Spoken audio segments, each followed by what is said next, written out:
Irlandiyaning Dublin shahridan chiqqan o'sha yigit haqida gaplashish vaqti keldi. U aralash jang san'atini butunlay o'zgartirib yubordi. Bu sportga yangi hayot baxsh etgan va eng yuqori darajadagi standartlarni o'rnatgan jangchi haqida. Bugun biz janjallar bilan mashhur, eng zo'rlarning eng zo'ri bo'lgan, butun dunyo bo'ylab millionlab odamlarning e'tiborini o'ziga qaratgan inson haqida gaplashamiz. Qarshi oling, Notorious Conor McGregor va uning to'liq hikoyasi. Do'stlar, iltimos kanalimga obuna bo'ling va videoga hech bo'lmaganda 4 ta so'zli izoh qoldiring. Agarda videosiga yoqsa albatta. Videoda hech qanday reklama yo'q. Qani keting.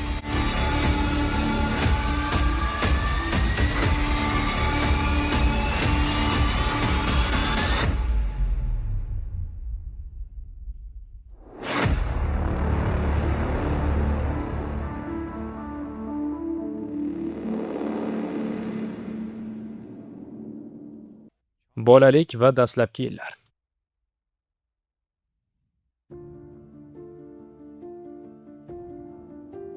Bu yigitning hikoyasi 1988-yil 14-iyulda boshlanadi.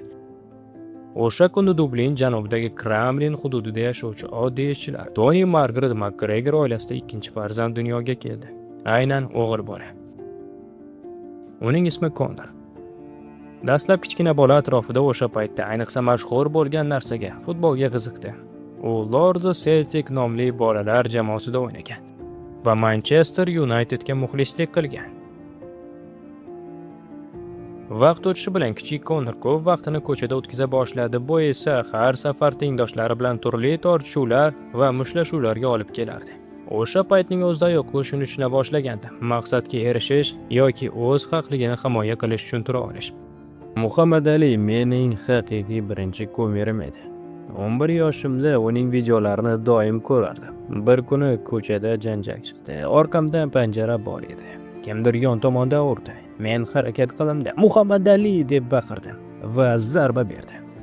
Yigit yiqildi. Men tizzam bilan urdim va ustiga yiqildi. Keyin esa uning do'stlari kelib qoldi. Ular 6 ta edi va hammasi birgalashib meni lo'poslashdi. Xuddi o'sha yoshda bola qat'iy qaror qabul qildi. Atrofdagilarning u haqidagi fikrini butunlay va qaytmas darajada o'zgartirish uchun 2 karra Olimpiya o'yinlari ishtirokchisi, mahalliy afsona Filip Sutcliffening boks zaliga bordi. Men Conor McGregorning bizga hali bola paytida kelganligini eslayman. Uning birinchi kunini ham yaxshi eslayman. U mashg'ulotga futbol butsilari bilan kelib, qoplarni oldiga turdi-da, ularni ura boshladi. Murabbiylardan biri unga "Hey, bu futbol emas, butslaringni yechib kel" dedi.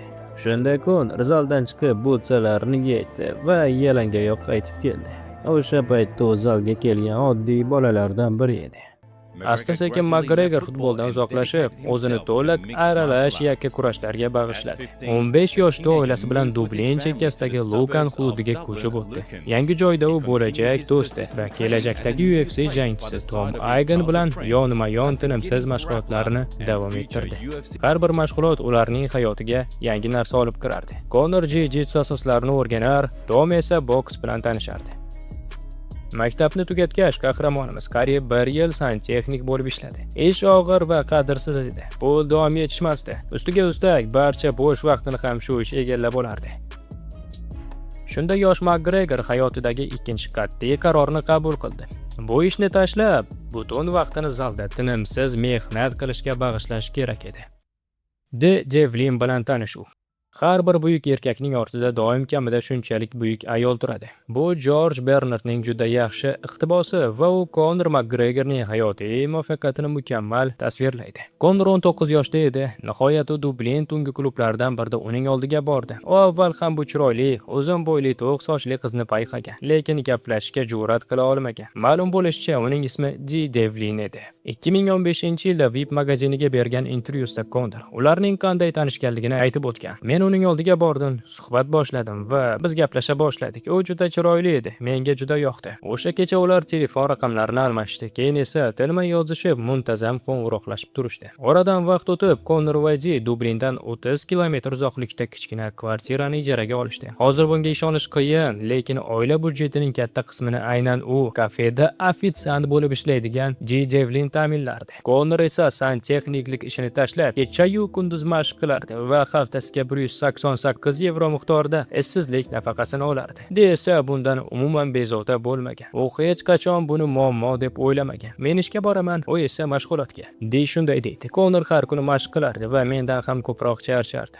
Axir men uyga qaytib ishni unutishim mumkin edi. U esa hatto tongi soat 4 da ham yotoqxonada o'z soyasi bilan jang qilardi. Ertalablari Di uni eski Pegout mashinasida zalga olib borardi. Kechqurun esa uni tinglardi. U buyuk karyera va ular istagan hamma narsani sotib oladigan kunlar haqida orzularini bo'lishardi. Di uning mashg'ulot sumkasini tayyorlab berar, hech narsani unutmasligini nazorat qilardi. U meni har kuni qo'llab-quvvatlardi, ishlardi, ovqat pishirar va uy tozalardi. Imkoniyatlarimiz cheklangan bo'lishiga qaramay, u har doim ovqatlar xilma-xil va foydali bo'lishiga e'tibor berardi. Hatto internetdan kaloriyani qanday hisoblashni va jangchi uchun qaysi menyu mos kelishini o'zi o'rganardi. Menda undan boshqa hech kim yo'q edi. U esa o'zini to'liq bag'ishlardi. U tufayli men doim tartibga amal qilardim. Og'ir mashg'ulotlardan holdan toyib uyga qaytganimda u "Konor, men bilaman, sen hammasini uddalaysan" derdi. Do'stlar, ushbu videoni tarjima qilish, dublyaj qilish va ayniqsa montaj qilishga deyarli 1 oy davomida har kuni 3-4 soat vaqt sarflandi. Sababi buni hammasini bir o'zim qildim. Shu boisdan kamchiliklar ham bor, albatta buning uchun uzr so'rayman. Kanalda video kontent sifatini oshirish maqsadida sifatli mikrofon va kamera xaridi uchun donat bilan qo'llab-quvvatlashingizni so'rayman. Miqdorni zarracha ahamiyati yo'q. Qo'llab-quvvatlaganingiz uchun rahmat janob. Yosh Makgregor dini ta'minlay olmayotganligidan xavotir olardi. Bu fikr uni yanada qattiqroq mashq qilishga majbur qilardi. Hatto bir kun u bloknotiga shunday yozuv qoldirgan: "Yaqinda Di ishdan ketish kerak" va u har kuni zalda bor kuchini berib mashq qilardi. Endi esa biroz ortga qaytamiz. Aralash yakka kurashlar. 2007-yilda endigina boshlayotgan jangchi Dublindagi Strayblaze Gym nomli MMA zaliga bordi. Birinchi mashg'ulotning o'zidayoq u hammaga shunday dedi: "Bir kun kelib sayyoradagi eng yaxshi jangchiga aylanaman." Ma'lum bir boshlang'ich bazaga ega bo'lsa-da, u o'zini maksimal darajada ko'rsatishni xohladi. Ammo oxir-oqibat haddidan oshib ketdi. Avval u zalning eng yaxshi jangchisi Owen Rotley bilan sparingga chiqdi va uni kutilmagan zarba bilan tanasiga urib, knockdownga tushirdi. Shundan so'ng u ayol jangchi Aisling Daly bilan juda qo'pol tarzda sparing qildi va chig'anog'iga qattiq zarba berdi. Buni zal murabbiyi uzoq vaqtdan beri shu yerda ishlayotgan John Kavan ko'rib qoldi. Zarba juda og'ir bo'lgani uchun Aisling yerda yig'lab yotardi. Shunda John Kavan yosh Makgregorga saboq berishga qaror qildi. U qo'lqoplarni kiyib, bu jasur yangi kelgan shogirdni yana bir sparingga chaqirdi. Natija esa kutilganidek bo'ldi. Murabbiy hech qanday qiyinchiliksiz Konorni yerga olib tushdi va qattiq kaltakladi. Oradan vaqt o'tgach, Kavan bu voqeani shunday eslaydi: "O'sha paytda men juda g'azabda edim, chunki Aisling anchadan beri biz bilan shug'ullanardi va yigitlar unga ehtiyotkorlik bilan ishlashardi. Bu yangi kelgan esa kelib uni urib tashladi. Men endigina o'zim jang qilishni tugatgandim yoki tugatmoqchi edim. Qo'lqoplarni kiydim va u mendan tik turgan holatda jang qilishni so'radi. Lekin men uni yerga olib tushdim, ushlab turdim va ichidagi borini chiqarib tashladim. Men uning tanasiga uraverdim toki u xirillay boshlaguncha. Keyin unga qarab shunday dedim: "Xo'sh, endi nima qilamiz? Biz jang qilyapmizmi yoki mashq qilyapmizmi?" Shundan keyingi kundan boshlab hammasi joyiga tushdi. Oradan ko'p o'tmay Notorious havaskorlar safida chiqishga qaror qildi. 2007-yil fevral oyida u Cyril Campbellga qarshi jang qildi.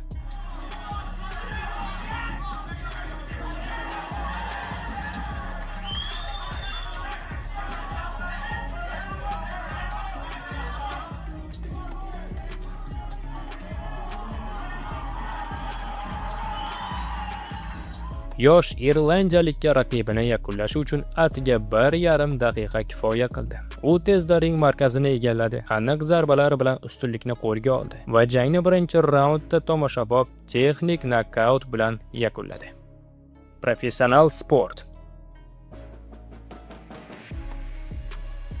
2008-yil mart oyida Conor Makgregor aralash yakka kurashlarda professional karyerasini boshladi. 8-mart kuni u mahalliy tashkilotda debyut qildi. Raqibi esa u kabi havaskor bo'lgan yurtdoshi Gary Morris edi. Afsuski, ushbu jangning to'liq video yozuvi internetda mavjud emas. Ammo mavjud materiallar uning mahorati va kelajakdagi salohiyati haqida yetarli tasavvur beradi. Ochiq manbalardagi ma'lumotlarga ko'ra jang 2-raundda yakunlanadi. Conor har bir imkoniyatda raqib ustidan tik turgan holatda ustunlik qildi. Tez orada Morris bu bosim ostida oyoqlarini ko'tarmoqchi bo'ldi, ammo Makgregor tayyor edi va bir necha qattiq kombinatsiyalar bilan jangni yorqin nokaut bilan yakunladi. Hatto hakam ham havaskor raqibni saqlab qola olmadi. Takedown to'xtatildi. Keyingi zarbalar esa irlandiyalik jangchiga birinchi professional g'alabasini taqdim etdi. 2 oy o'tib, yosh Conor Cage Rage musobaqasida maydonga chiqdi. Ushbu tadbirda Irlandiyadan kelgan talabgorlar Belgiya kelajak yulduzlariga qarshi jang qilishardi. U Mo Taylor ismli jangchi bilan ringda raqobatlashdi. Ikkinchi jangida irlandiyalik mustahkam o'ziga ishonchni namoyish qildi va uning ko'nikmalari yosh bo'lishiga va boshlang'ich bosqichda bo'lishiga qaramay, asosiy afzalliklarni mukammal qo'llab-quvvatlardi. Yosh Makgregor masofani nozik his qilardi. Jang davomida masofani to'g'ri o'zgartirar va zarbalarni deyarli jarrohlik aniqligi bilan yetkazardi. 1 daqiqadan kam vaqt o'tib, bu raqibining hujumiga javoban uni panjara tomon bosdi. Har bir soniyada Conor faqat kuchini oshirar, bosim o'tkazib, raqibini sindirar va ustunlikni mustahkamlardi.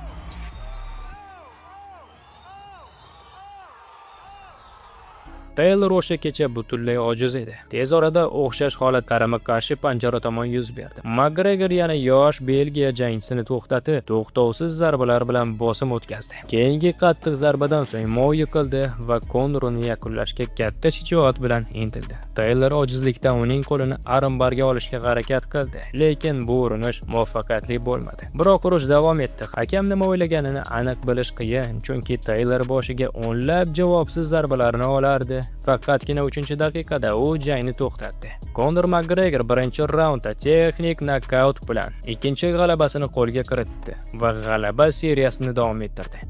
Bir oy o'tib, irlandiyalik Litvadan kelgan jangchi Artemiy Sitenkov bilan to'qnashdi. Shu paytda yosh Makgregorni allaqachon Notorious deb e'lon qilishgandi. Bong chalinib, jangchilar oldinga tashlandi. Artemiy darhol irlandiyalik zarba beruvchini klinchga oldi va jangni yerga tushirdi. U bir muddat pastdan qo'lga submission o'rnatishga harakat qildi, lekin buni uddalay olmadi va Makgregorning tizzasiga yopishdi. Biroz kurashdan so'ng u qo'lini yopib, yosh Conorni taslim bo'lishga majbur qildi. Shu tariqa Notorious 3-professional jangida og'ritish usuli bilan mag'lub bo'ldi. Birinchi muvaffaqiyatsiz chiqishlar uchun kelajak chempioni to'liq umidsizlikka solib qo'ydi. Conor tushkunlikka tushib, mashg'ulotlarni to'xtatdi. 2 oy davomida hayotida xiralik va depressiya bo'ldi. Uning onasi Margaret Makgregor John Cavan bilan bog'lanib yordam so'radi. Onam mening karyeramda hal qiluvchi rol o'ynadi. Qiyin payt keldi, men nima qilishni bilmasdim. Nimaga vaqt ajratishni tushunmasdim va sportni tark etish haqida o'ylardim. Shu payt u mening murabbiyimga qo'ng'iroq qildi. Ularning suhbatidan so'ng Jon uyimizga kelib, meni mashg'ulotlarni qayta boshlashga ishontirdi. Men buning uchun har kuni onamga minnatdorman, deydi Conor. Natijada yarim yil o'tib, ya'ni 2008-yil dekabr oyiga kelib, Conor Makgregor yana jang maydoniga qaytdi. U Steven Bailey bilan to'qnashdi. O'sha paytda faqat bitta professional jang o'tkazgan va uni yutqazgandi. KO tashkiloti ostida bo'lib o'tgan bu jang Rojdestvo oldidan o'tkazildi. Jangchilar bir-birlariga qo'l berib, shou boshlandi. Makgregor raqibiga hujum qildi. Bailey har bir hujum urinishiga javob berdi va silliq qarshi hujum qildi. Raqib takedown qilishga urindi, ammo o'zi pastga tushib qoldi. Juda tez orada irlandiyalik to'liq mount pozitsiyasini egalladi va qattiq, ammo ustun tarzda yakuniy zarbalarni berib, yana g'alaba yo'liga chiqdi. Ajoyib chiqish.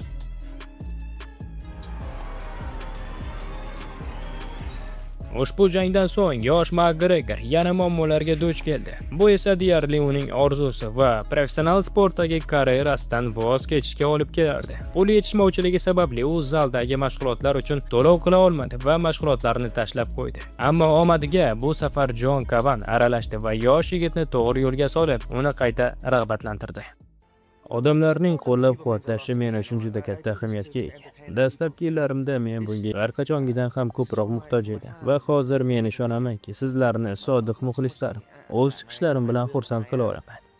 Ammo o'sha paytda Makgregorning vatani Irlandiyada iqtisodiy inqiroz yuz berdi. Yosh oila moliyaviy jihatdan qiynalardi va murabbiy unga qo'shimcha ish taklif qildi. Konor kichik bolalar uchun bokschi bo'lib dars berdi. Bu ularni og'ir vaziyatda biroz qutqarishga yordam berardi. Shu bilan birga keyingi jangiga u faqat 2010-yil oktyabr oyida chiqdi. U CFC nomli promotionda debyut qildi va Shimoliy Irlandiyadan kelgan yurtdoshi Conor Dillon bilan to'qnashdi. Ushbu jangga tayyorgarlik davomida Makgregor motivatsion kitoblar va turli ilhomlantiruvchi asarlarni o'rganishga sho'ng'idi. Shulardan biri uning singlisi sovg'a qilgan Ronda Byrnening Sir kitobi edi. Kitobda fikrlar qanday qilib haqiqatga aylanib, real hayotda amalga oshishi mumkinligi haqida tushuntirilgan. Motivatsiya va g'alaba ishtiyoqi bilan Conor stare-down paytida raqibiga qarab, kim bu ringning boshlig'i ekanligini aniq ko'rsatdi. 4 daqiqa davomida Notorious haqiqiy ustunlikni namoyish etdi. U jang davomida masofani to'liq nazorat qilardi va har bir soniyada o'ziga bo'lgan ishonch ortardi. Faqat Dillon tomonidan qo'yilgan gilotina urinishi muvaffaqiyatsiz bo'lsa ham, uning asablarini biroz sinab qo'ydi. Qolgan barcha sohalarda yosh Conor raqibidan ustun keldi. Tez orada u raqibini panjara tomon bosib, qattiq yakuniy zarbalar bilan 4-professional g'alabasini qo'lga kiritdi.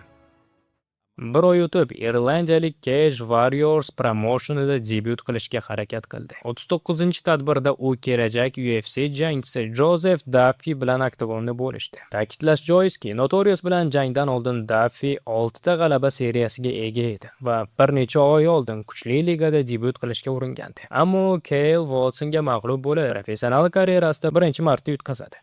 Mening ismim Conor McGregor. Men Luganda yashayman. Men to'g'ri bir rekordga ega professional aralash aka kurashlar jangchisiman. Men hali boshlovchi jangchiman, lekin shunga qaramay, yaqin orada meni UFC'da ko'rasiz. Mening raqibim Joseph Duffy. U juda yaxshi jangchi. Menimcha, u Yevropadagi eng kuchlilardan biri, hatto top 12da. Hozir u Sherdog reytingida yuqori o'rinda, shuning uchun ko'ramiz. U mendan nimani kutishini biladi, men uni yuzini uraman. U esa orqaga setka tomon chekinadi. U agressiv striker, raqibini ta'qib qilishni va kuchli bosim o'tkazishni yoqtiradi. Men esa o'z kuchli tomonimdan foydalanaman va ular meni kerakli natijaga olib kelishiga ishonaman. Conor McGregorning Cage Warriorsdagi debyuti uning karyerasidagi birinchi jangi bo'ldi. Milliy televideniyada efirga uzatilgan. Afsuski, yangi darajadagi chiqish umuman muvaffaqiyatli bo'lmadi. Jang atiga 38 soniya davom etdi. Notorious raqibini panjara tomon bosib, og'ir zarbalar berishga intilgach, Duffy darhol uning oyog'ini ushlab, Conorni yerga tushirdi. Yerda u darhol qo'l bilan uchburchak tutqichga o'tdi va bir necha soniyadan so'ng qattiq bo'g'ish usulida Conor taslim bo'lish belgisini berdi. Bu uning g'alaba seriyasidan so'ng bir necha oy ichida ikkinchi mag'lubiyati bo'ldi. Skandal yulduz bu mag'lubiyatni bir necha yil o'tib, ko'tarilgan ruhiyat bilan shunday eslaydi. Men bu odamni eslayman. Bu bizning birinchi jangimiz emas. Shuning uchun u UFC'da o'zini qanday ko'rsatishni ko'ramiz. Agar yana to'qnash kelsak, uni birinchi raunddayoq yiqitaman. Ammo o'sha paytda yosh irlandiyalikning jamoasidagi hamma, jumladan Kavan ham uning yana bir mag'lubiyatiga qanday munosabat bildirishini bilmasdi. Avvalgi voqealarni hisobga olsak, uyga qaytayotganda Conor jim turdi. Hamma, hatto u zalga qaytib kelmasligiga tayyor edi. Biroq McGregor yana hayratlantirdi. Keyingi kuni u zaldagi mashg'ulotlarga qaytdi va shaxsan Kavandan xatolarni tuzatishda yordam berishini so'radi. Chunki xato sodir bo'lishi mumkin. Muhim narsa qanday javob berishing va kelajakda qanday qarorlar qabul qilishing. Notorious to'g'ri qaror qildi va mashg'ulotlarni davom ettirdi.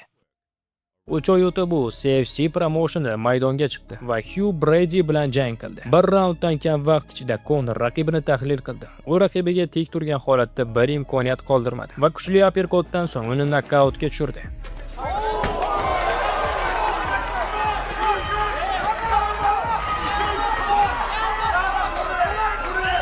Tez orada yakuniy zarbalar bilan Notorious yana g'alaba yo'liga qaytdi.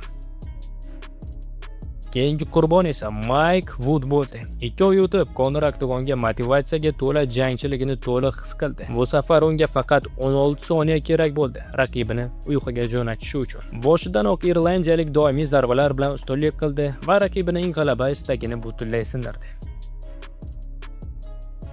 Shundan so'ng u 2011-yil aprel oyida Paddy Duertini ham nokaut bilan mag'lub etdi.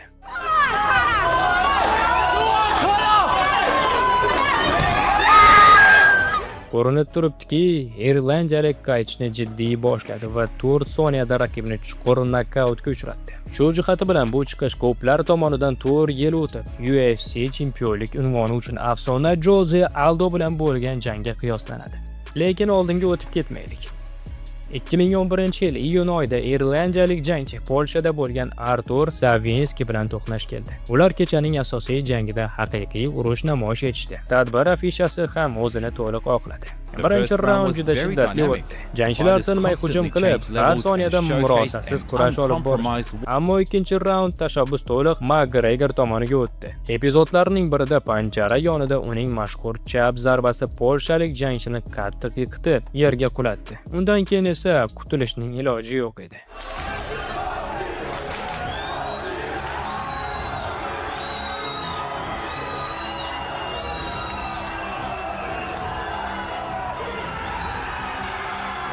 Ko'p o'ylab o'tirmay, irlandiyalik to'liq mount pozitsiyasini egalladi va shafqatsiz tarzda raqibini yakunladi. Shu tariqa u ketma-ket 4-muddatidan oldin g'alabani qo'lga kiritdi. Yaxshi g'alabalar seriyasi irlandiyalikka Cage Warriorsda yana bir chiqish imkoniyatini berdi. U allaqachon yirikroq mahalliy tashkilotlardan takliflar olayotgan edi. Ammo Notorious o'z oldiga yarim yengil vazn chempionlik kamarini qo'lga kiritishni maqsad qilib qo'ydi. McGregorning Cage Warriorsdagi qaytishi 2011-yil 8-sentyabrda bo'lib o'tdi. Uning raqibi Norvegiyadan bo'lgan kuchli jangchi Aron Jensen. Siz mening oxirgi chiqishimni ko'rdingiz. Hammasini o'zingiz tushunyapsiz. Men har qayerda jang qila olaman, tik turib ham, parterda ham. Shuning uchun men g'alabaga qaratilganman. Bu jangda norvegiyalik deyarli hech qanday arzigulik narsa ko'rsata olmadi. Jangni parterga olib o'tish uchun qilgan barcha urinishlar butunlay muvaffaqiyatsizlikka uchradi. Jang o'rtasiga o'tgach, Conor allaqachon raqibini o'rganib bo'lgan va maqsadga erishish uchun kerakli barcha harakatlarni amalga oshirgan edi. Shu tariqa jang muvaffaqiyatli yakunlandi. The rib, he was sitting in that side wedge position, but now just pinning the head and landing big strikes is Conor McGregor. Jansen's going to have to do something here. And that's it, Neil. Shundan boshlab irlandiyalik zalda to'liq kuchi bilan ishlay boshladi. U deyarli mashg'ulotlarni to'xtatmas, muntazam ravishda turli kombinatsiyalarni ishlab chiqardi. Shu bilan birga grappling va Brazilian jiu-jitsuga ham e'tibor qaratishni unutmasdi. Notoriousning Cage Warriorsdagi navbatdagi chiqishi 2012-yil fevral oyida Irlandiya Angliya qarama-qarshiligi shiori ostida bo'lib o'tdi. Uning raqibi ingliz jangchisi Steve O'Keefe edi. U nafaqat g'alabalar seriyasida edi, balki o'z vaqtida bu sport tarixidagi eng yaxshi jangchilardan biri Artyom Lyobov bilan ham oktagonni bo'lishgandi. U keyinchalik Notoriousning eng yaqin do'stlaridan biriga aylangandi. Jang boshlanishi bilan Steve darhol yosh Conorning oyog'iga yopishib, uni parterga yiqitishga urindi. Ammo bu kecha omad u tomonda emasdi. McGregor nafaqat takedownni panjara yonida to'xtatdi, balki shu joyning o'zidayoq jangni muddatidan oldin yakunlash imkoniyatini topdi. Boshga berilgan bir necha og'ir tirsak zarbalari o'z ishini qildi va irlandiyalikka ketma-ket 6-g'alabani taqdim etdi. Shu bilan birga u orzu qilgan kamar uchun kurashish imkoniyatini ham qo'lga kiritdi. 12-iyun kuni Cage Warriors 47 turnirida yarim yengil vazn toifasida chempionlik uchun jang bo'lib o'tdi. Unda Conor McGregor va Dave Hill to'qnash keldi. Jang Dublin shahrida o'tkazildi. Bu esa tomoshabinlarning mutlaq qo'llab-quvvatlovi irlandiyalik yangi yulduz tomonida ekanligini ko'rsatdi. Men tayyorman. Hammasiga tayyorman. Ishoning, oktagon yopilganda u hammasini tushunadi. Dave o'rtamizdagi daraja va mahorat farqini ko'radi. U shunday bosimga duch keladiki, bunga bardosh bera olmaydi. Hakam jangchilarga asosiy qoidalarni tushuntirgach, McGregor o'ziga xos uslubda bu tez orada uning tashrif qog'oziga aylanadi. Jang boshlanishidan oldin ham raqibi bilan gaplasha boshladi va unga kimligini, u bilan nima qilishini va bu yer unga mos emasligini tushuntirdi. Ko'pchilik uchun kutilmaganda jang ikkinchi raundga yetib bordi. Ingliz jangchining chidamliligiga tan berish kerak, chunki u ko'plab og'ir zarbalarga bardosh berdi, ammo keyingi bo'limni u o'tkaza olmadi. McGregor 4-daqiqada g'alaba qozondi. Ammo eng e'tiborlisi u butun professional faoliyati davomida birinchi va yagona submission orqali yutdi. U ikkinchi raundda Dave Hillni bo'g'ib, Cage Warriors yarim yengil vazn chempioniga aylandi. Hozir men sentyabr oyida Jim Ellerga qarshi titulni himoya qilishga tayyorlanyapman. Biz to'liq kuch bilan ishlayapmiz, mashg'ulotlarni yaxshilayapmiz, rivojlanyapmiz va yanada kuchayapmiz. Irlandiyalikning o'zi aytganidek, titul jangida g'alaba usuli keyinchalik Jim Ellerga qarshi kamar himoyasida ham qo'llanishni rejalashtirgan edi. Biroq kutilmagan holatlar, aniqrog'i Makgregorning jarohati sabab bu jang bekor qilindi. Tiklanish uchun taxminan 6 oy kerak edi va bu holat Conor faoliyati davomida birinchi va oxirgi marta u sababli jang o'tkazilmay qolgan voqea bo'ldi. 2012-yil 31-dekabrga kelib Notorious yana tayyor edi. Ammo bu safar u yarim yengil vazn titul himoyasiga emas, balki yengil vazn ikkinchi chempionlik kamariga ko'z tikdi. Cage Warriors 51-turnirda u Slovakiyadan bo'lgan ancha tajribali va istiqbolli jangchi Ivan Buchenger bilan oktagonda bo'lishdi. Nisbatan qisqa vaqt ichida Makgregor tashkilot ichida tezda yuqoriga ko'tarildi. Ammo vaziyat shunday bo'ldiki, bu jang irlandiyalik uchun ushbu tashkilotdagi so'nggi chiqishi bo'ldi. Ivan Buchenger bilan Notorious atigi 3 daqiqa 40 soniyada hisob-kitob qildi. Raqib hujumdan qaytgach, orqaga tortildi.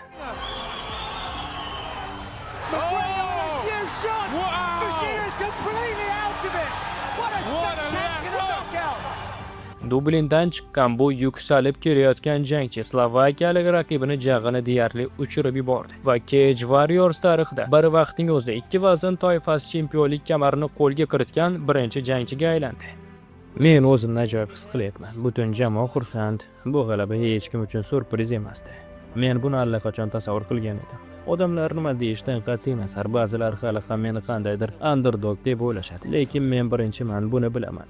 Cage Warriorsda 2 chempionlik kamarini qo'lga kiritgach, atrofdagilar ham Conorning o'zi ham dunyoning eng kuchli ligasidan qo'ng'iroq bo'lishini ich-ichidan kutardi. Ammo uzoq vaqtga hech kim aloqa qilmadi. O'sha jang uchun irlandiyalik $2,500 ishlab topgandi. O'sha paytda bu uning uchun juda katta pul edi. Ammo UFC'dan qo'ng'iroq kutib yurgan paytda pullar tez tugab bordi. Oxir-oqibat Makgregor yana pulsiz qoldi. Yana uning asosiy moliyaviy tayanchi ishsizlik nafaqasi va uning sevgilisi Jejevlin bo'ldi. Conor nima bo'layotganligini va nima uchun UFC rahbariyati u bilan bog'lanmayotganligini tushuna olmayotgandi. Chunki o'z vatani Irlandiyada u allaqachon mahalliy yulduz hisoblanardi. Hatto shunday holat ham bo'lgan. U 188 yevrolik nafaqa olish uchun navbatda turgan edi. Yo'lovchilar uni tanib, suratga tushishni so'ragan. O'sha paytda uning murabbiyi va menejeri John Kavanagh shaharda yo'q edi. Yosh Notorious shunchalik tushkunlikka tushdiki, yana mashg'ulotlarga borishni ham to'xtatdi. Ammo omad kulib boqdi. Aynan shu paytda Dublin shahriga yosh iqtidorlarni izlab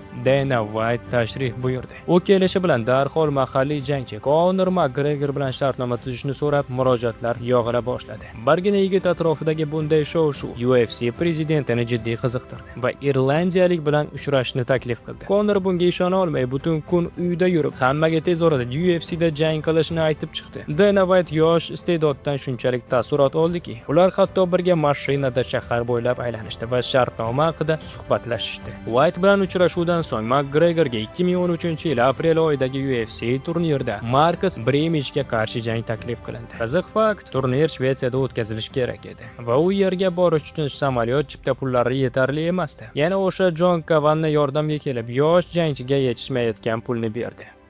Men o'z bayrog'imni ko'taraman va Irlandiyani oktagonda ham qayerda bo'lmasin himoya qilib chiqaman. Bu men uchun haqiqiy orzu, tez orada haqiqatga aylanadi. Men ko'p odamlarni ko'rganman, ular o'zlarini turli davlatlar vakili sifatida ko'rsatishga urinadi. Xuddi Irlandiyani ham ifodalagandek. Qara, bizga bir qancha jangchilarning ismlarini yozib olish kerak. Sening isming ham shu jumladan va sen uni ovoz chiqarib aytishing kerak. Shunda biz uni efirga qo'shamiz. Kelishdikmi? Buni qila olasanmi? Conor Makgregor. Yana bir marta aytib bera olasan? Conor Makgregor. Ajoyib, rahmat. Bu jangga irlandiyalik homiysiz chiqdi. Unga homiy topilmadi va Conor oktagonda o'zining oddiy qora shortilarida chiqishga majbur bo'ldi. Marcus Bremich bilan jangda Makgregor birinchi daqiqadayoq uni mag'lub etib, tomoshabinlar orasida haqiqiy shov-shuv ko'tardi va jangdan keyingi intervyusida keyinchalik mashhur bo'lib ketgan iborani aytdi. Dana 60 ming bolakay. Bu jang uchun irlandiyalik butun 24 yillik hayoti davomida ishlab topadigandan ham ko'proq pul topdi. Chunki u standart kontrakt bo'yicha beriladigan gonorardan tashqari kechaning eng yaxshi chiqishi uchun yana $60,000 bonusni ham qo'lga kiritdi. Yana bir qiziqarli fakt, dunyoning eng kuchli ligasidagi muvaffaqiyatli debyutidan so'ng Conor McGregor UFC'da jang qilib g'alaba qozongan birinchi irlandiyalik bo'ldi. Undan oldin ham uning bolalikdagi do'sti Tom Agan bu ligaga chiqqan edi, ammo u debyutda mag'lub bo'lgan. Notorious esa eng katta promotionga ishonch bilan kirib keldi. Keling, men sizga bir narsani tushuntirib beraman. Men chindan ham hayratdaman. Bu yigit Conor McGregor oktagonda shunchalik ishonch bilan kirdiki, go'yo bu uning allaqachon 100-jangidek edi. Gong chalingan zahoti u juda bo'shashgan, to'g'ri harakat qilayotgan, to'liq diqqatini jamlagandi. Nokautni amalga oshirgandan keyin ham u his-tuyg'ularga berilmadi, xotirjam va nazoratda qoldi. Bilasizmi, keyingi raqib kim bo'lishini menga farqi yo'q. Musobaqaning o'zi meni diqqatli bo'lib turishga yordam beradi. Men ochman, tayyorman va diqqatliman. Keyin esa ko'ramiz nima bo'ladi.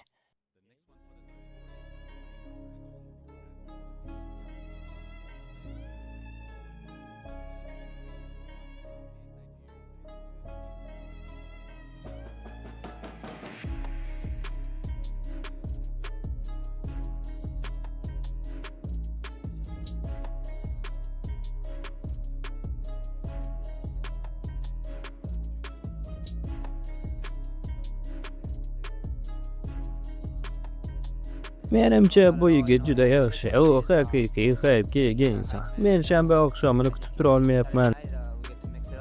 Odamlar nima deyishini meni umuman qiziqtirmaydi. Yaxshi gaplar ham, yomon gaplar ham. Buni ahamiyati yo'q. Oktagon yopilganda men raqibimga bosim o'tkazaman, uni yuzidan uraman. Natija qanday bo'lishi ham meni bezovta qilmaydi. Men bunday fikrlarni boshimda ushlab yurmayman. Eng muhimi yaxshi chiqish qilish. O'zimning eng yaxshi versiyamni ko'rsatish. Axir men har kuni mashq qilaman. Agar siz bu jang nimasi bilan alohida ekan deb o'ylayotgan bo'lsangiz, axir Conor Max Holloway ustidan oddiy hakamlar qarori bilan g'alaba qozongan-ku desangiz, javob shuki, aynan shu jangda McGregor misli ko'rilmagan ruhiy kuch, chidamlilik va xarakter namoyish etdi. Chunki aynan shu to'qnashuvda u tizzasidan xochsimon bo'g'imlarni yirtib oldi. Bu esa sportchilar, ayniqsa jangchilar uchun eng xavfli jarohatlardan biri hisoblanardi. Shunga qaramay, bu unga butun 3 raund davomida Holloway ustidan to'liq ustunlik qilishga to'sqinlik qilmadi. U jangni boshidan oxirigacha nazorat qildi va yakunda bir ovozdan qabul qilingan hakamlar qarori bilan ishonchli g'alabani qo'lga kiritdi. Jang paytida jarohat sababli rejani o'zgartirishga to'g'ri keldi. Shunga qaramay, men muddatidan oldin g'alaba qozonishga juda yaqin edim. Bu mening hayotimdagi eng muhim janglardan biri bo'lishi mumkin edi. Raqib kuchli edi. Ammo oxiri qanday bo'lishini men ham aniq tushuntirib bera olmayman.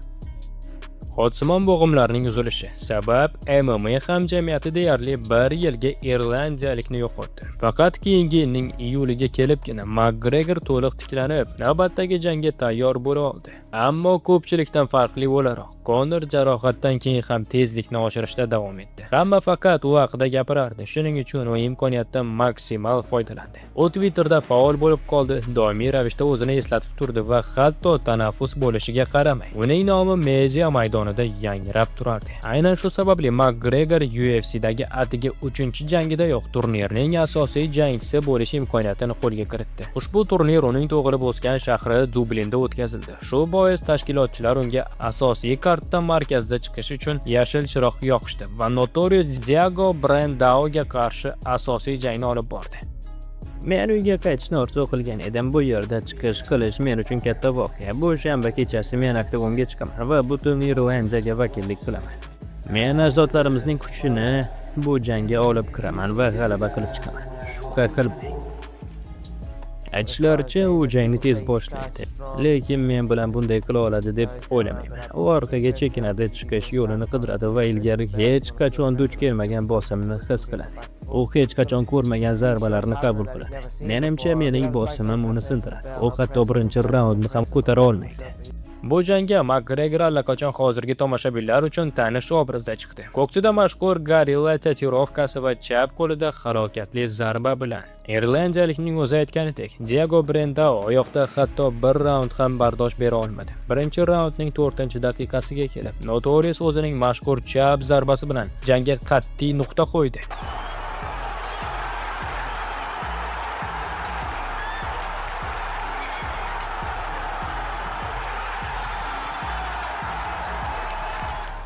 UFC'dagi hisob 3-0 bo'ldi va umumiy g'alabalar seriyasi 11 taga yetdi. Men undan aynan ko'rsatganini kutgan edim. Sizlarga aytgandim, men jangni birinchi raunddayoq yakunlayman. Orzu haqiqatga aylandi. Tomoshabinlarning vahshiy shovqini, muxlislarning aqldan ozgan qo'llab-quvvatlashi, bularning barchasi shunchaki fenomenal edi. Ta'riflab bo'lmaydigan tuyg'ular. Diego Brandau'dan keyin Makgregor katta ambitsiyalarga ega bo'lgan yosh prospekt Dustin Poirierga qarshi jangga chiqdi. Dustin Poirier hozirgina tweet qoldirib, sentyabrda oktagonga chiqishga tayyorligini aytdi. Bu haqida nima deysan? Bu men uchun ideal variant, chunki men allaqachon bilaman, u men bilan jang qilishni xohlamaydi. Uning jamoasidagi Cole Miller bugungi turnirdan jarohat sabab chiqib ketdi. Aslida u biz bilan shu yerda o'tirib jang qilish kerak edi va ular Poirier ham, Nick Lentis ham uning jarohati haqida oldindan bilishgan. Hatto UFC'dan ham tezroq bilishgan, lekin o'zlarini bilmagandek tutishgan. Natijada nima bo'ldi? Main event barbod bo'ldi. Shou davom etishi kerak. Lekin ular o'zlari jang qilishni xohlamayapti va go'yo jamoadoshining jarohatidan bexabar bo'lib ko'rinishmoqda. 2 oy o'tib, bu jang 2014-yil sentyabr oyida UFC 178 turnirining asosiy voqeasi sifatida bo'lib o'tdi. Men har doim o'zim bo'lib qolishga harakat qilaman. Menga chiroyli ko'rinish va yaxshi jang qilish yoqadi. Bu mening eng kuchli tomonim. Bilasanmi, 27-sentyabr kuni men oktagonga chiqaman va Dustinni kallasini uzaman. Bu men uchun yangilik emas. Bu bola esa menga hech narsa qila olmaydi. U buni shunchaki gap deb o'ylayapti, lekin o'ziga kelganida va nima bo'lganligini tushunganida bu bo'sh gaplar emasligini biladi. U yomon atlet emas, yaxshi kontur udar beradi, lekin haqiqiy jang tajribasi bor va bu borada men undan ustunman. Men 27-sentyabrga to'liq tayyorman. U hali men kabi jangchi bilan uchrashmagan. Men unga oktagondagi haqiqiy raqobat nima ekanligini ko'rsataman. Bu yigitning asosiy zaifligi uning shisha jag'i. Noto'g'ri tushunma, u menga yoqadi, oddiy yigit, lekin jang kuni uning jag'i mening zarbalarimga dosh bera olmaydi. Bu oddiy haqiqat. Qotib qolding, bolakay. Axlat bo'lagi. Sen muzlading. Qo'llaringni yuzimdan ol. Nima qila olasan? Ushbu jang arafasida Notorious yosh Diamondning ongiga kirib bordi. U haqiqiy og'zaki urush uyushtirib, Dustin Poirierning o'z kuchiga bo'lgan ishonchini sindirdi. Hali juda yosh jangchi bunday bosimga tayyormasdi. Shu sababli o'z his-tuyg'ularini nazorat qila olmadi. Bu esa ayniqsa vazn o'lchash marosimida stare-down paytida uning xatti-harakatlarida yaqqol ko'rinib turardi. Men hech qachon raqiblarimni u kabi yomon ko'rmaganman. Ba'zi odamlar meni keskin gaplarim uchun tanqid qilishadi, lekin bu men uchun muammo emas. Men har safar nima bo'lishidan qat'iy nazar jangga chiqaman va buning uchun munosib mukofot olaman. Yana shu shanba kuni men oktagonga chiqaman va gaplarimni yana bir bor isbotlayman. Conor McGregor va Dustin Poirier o'rtasidagi jang kutilganidek katta shov-shuvga sabab bo'ldi. Irlandiyalik katiga 106 soniya kifoya qildi. U kechma-kech to'g'ri zarbalar bilan raqibini chuqur nokautga uchratdi. Conor yana buni uddaladi va o'z shaxsiy bo'lgan qiziqishni yanada kuchaytirdi. Men shunchaki raqiblarimni nokaut qilmayman. Men raundni tanlayman. Men uni birinchi raundda kutaman deb aytgandim va shunday bo'ldi. Chunki men bunday narsalarni oldindan ayta olaman. Qafas ichida Dustin Poirier juda kamtar va sokin edi. U yaxshi yigit. Men unga nisbatan hech qanday salbiy his-tuyg'u sezmaganman. Keyingi qurbon Notorious uchun ancha tajribali jangchi, ammo shunga qaramay yarim yengil vazn reytingida 10-o'rinda turgan Dennis Siver bo'ldi. Uning jasur irlandiyalik bilan jangi 2015-yil 18-yanvar kuni UFC Fight Night McGregor va Silva turnirining asosiy voqeasi sifatida bo'lib o'tdi. Bu aniq Mystic Mac bo'ladi. Men uni shunchaki yanchib tashlayman. Katta gonorarni olaman va ketaman. Aynan shu matbuot anjumanida jurnalist Conorga Jose Aldo haqida savol berdi. Ko'rib turganingizdek, irlandiyalik bu jang uchun zaminini ancha oldindan tayyorlab boshlagandi. U klassik tay uslubda jang qiladi. Sen zarba berasan, men aniq uraman. Ko'pchilik jangchilar uslubi o'xshash, shuning uchun chiqishlari ham o'xshash bo'ladi. Lekin men nafaqat divizionda, balki umumiy hisobda bu sportga yangi narsa olib kirayotgan yagona jangchiman. Shuning uchun men Jose Aldoni yengishimga to'liq ishonaman. Ustiga ustak, buni dominant uslubda qilaman va kerak bo'lsa yana takrorlayman. So'zlarimga ehtiyot bo'l. Men nima xohlasam shuni gapiraman. Qirol xohlagandek gapiradi. Menga 2 daqiqa yetadi uning reaksiyasini o'rganib, ishini tugatish uchun. Bosimga qanday javob berishni tushunaman va keyin o'zimniki qilaman. Jang boshlanishida. Jang boshlanishidan oldin raqibiga hurmat belgisi sifatida qo'l uzatdi. Ammo rad javobini oldi. Reaksiya darhol bo'ldi. Avval o'rta barmoq ishorasi, so'ng esa masxara uslubidagi jang harakatlarida ko'rinish berdi. Haqiqatdan ham Conor 2-daqiqaga kelib ishni yakunladi. Aniqrog'i keyingi bo'limda. Ammo adolat uchun aytish kerakki, jang oldidan u raundni bashorat qilmagandi va umuman olganda bu chiqish to'liq ustunlik ostida o'tdi. McGregor Denis Siverni bosim ostida sindirdi va jangni muddatidan oldin texnik nokaut bilan yakunladi. Men aytganimdek, u menga deyarli hech narsa qila olmadi, lekin baribir men qoniqmadim. Odatda men uchun bu otishma kabi og'ir chap qo'l bilan hammani uxlataman. Ammo bu safar biroz ko'proq urinishga to'g'ri keldi. Endi bu muhim emas. Keyingi maqsadim Jose Aldoni mag'lub etib, uning kamarini olish. Denis Siverni nokaut qilib va UFC'dagi 5 jangining 4tasida bonus olib, Conor kamar uchun kurash huquqini qo'lga kiritdi. O'sha paytda orzu qilingan chempionlik unvoni 10 yil davomida mag'lub bo'lmagan va 7 marta muvaffaqiyatli himoya qilgan afsonaviy braziliyalik Jose Aldoga tegishli edi. Ammo McGregor o'z uslubida oldindan bashorat qilib, chempionni qanday nokaut qilishini batafsil tasvirlab berdi. Men uni sindiraman, u meni titul sari yo'limda to'xtata olmaydi. Men uni birinchi raunddayoq nokaut qilaman. Bir raundning o'zi Jose Aldoni uxlatish uchun yetarli. Men tushunaman, mening har bir harakatim uni ortiqcha reaksiya qilishga majbur qiladi. Butun Braziliya, muxlislar, atmosfera, bularning barchasi unga bosim beradi. Shuning uchun men shunday his qilyapman. Men oldinga tashlanishim bilan u darhol haddan tashqari javob qaytaradi va hayajon tufayli va aynan shu lahzada men uni nokaut qilaman.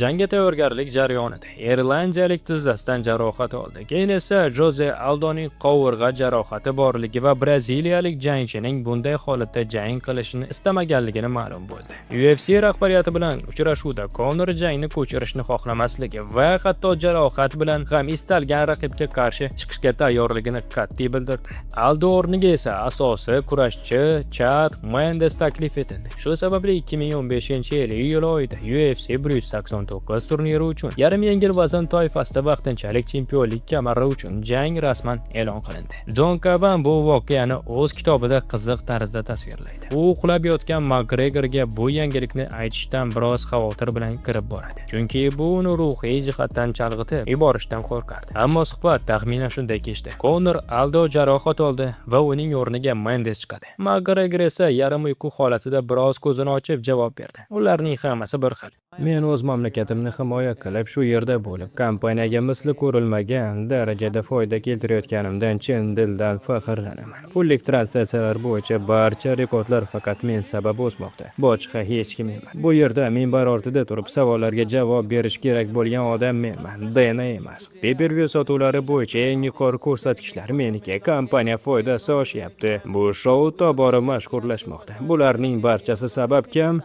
Faqat men.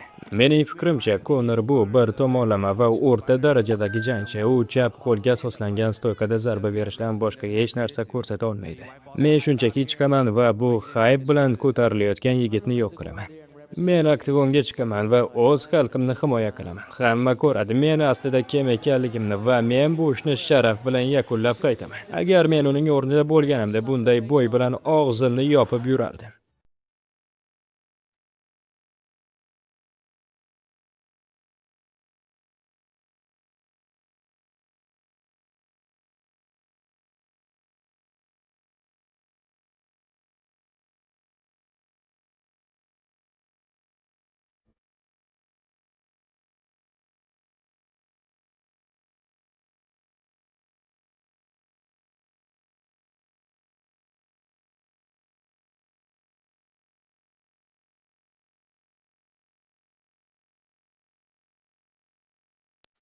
Men sizlarga qanchalik minnatdor ekanligimni so'z bilan ifodalab bera olmayman. Sizlar bu yerga yetib kelishim uchun nimalardan o'tganligimni tasavvur ham qila olmaysiz. Ommaviy axborotdagi shov-shuvlar, katta qo'llab-quvvatlash, ketma-ket bo'layotgan barcha voqealar. Men bolaligimdan aynan shu lahzani orzu qilardim va nihoyat u keldi. Bu juda uzoq yo'l bo'ldi, hatto qanday tushuntirishni ham bilmayman. Boshqalarning gaplari meni hech qachon bezovta qilmagan. 6 oy o'tib, MMA hamjamiyat uzoq kutgan va irlandiyalik Notorious va yarim yengil dominant qirol Jose Aldo jangi bo'lib o'tdi. Bu uchrashuv atrofidagi shov-shuvni qisqa, ammo aniq tasvirlash uchun bir necha jumla va intervyu yetarli bo'ldi. Xotirangizni yangilash uchun. His qilyapman, uni yakson qilishim uchun menga atiga bir necha daqiqa kifoya. Qolgani unga bog'liq. Bu shunchaki urush emas, bu uning zimmasida qolgan jazoga aylanadi. Bir necha daqiqalik oddiy rasmiyatchilikdan keyin u tushunadi, aslida u bunga na jismonan, na ruhiy jihatdan tayyor emasligini. Men allaqachon ko'ryapman, u mening qarshimda oldinga qulab tushadi. Davom ettirishga ham, ikkinchi raundga chiqishga ham kuchi yetmaydi. Men uni bitta raundning o'zida tugataman. Kichkintoy braziliyalik. Tez orada sen o'lasan. Endi nima demoqchisan? Qani erkakchasiga yuzimga aytchin. Nima yuzma-yuz gapira olmaysan? Uni bu yoqqa ber, u meniki. Omadsiz, omadsiz, sen omadsizsan. Agar u stol ustidagi o'sha energetik ichimlikni olib, menga keling sinab ko'raylik desa, men shu banka bilan boshini yoraman. Qasam ichaman, shunday bo'ladi. Nimadir demoqchimisan?